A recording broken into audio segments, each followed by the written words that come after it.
from the Katanga in the Congo. I'd go with Tenke Fungurumo on this one, but quite possibly we're looking at Lupoto here. So I'm not 100% sure on the locality of this one. Comes from the Katanga Copper Crescent, which gives you about 350 kilometer range to look at. We have a matrix of a dolomite. The core matrix would be dolomite saturated with calcite, which is exactly the same thing actually. Calcite, dolomite, chemically very similar. And then sitting on top of that would be a thin crust of chrysocolla, the whiter material.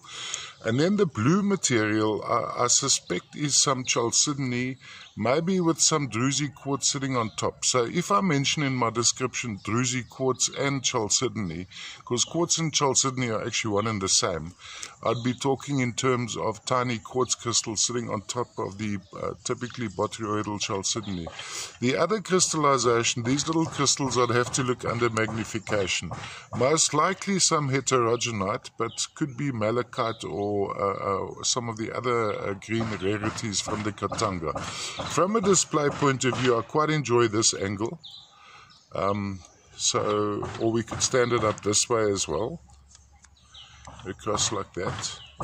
So the chrysocolla actually forms patterns inside, breaks up the full color, this intense blue. And then of course the back section, you'd have a full coating of the, I suspect, chalcedony coating the chrysocolla. All the way from another masterpiece from the Katanga Copper Crescent, formerly Shaba Zaire.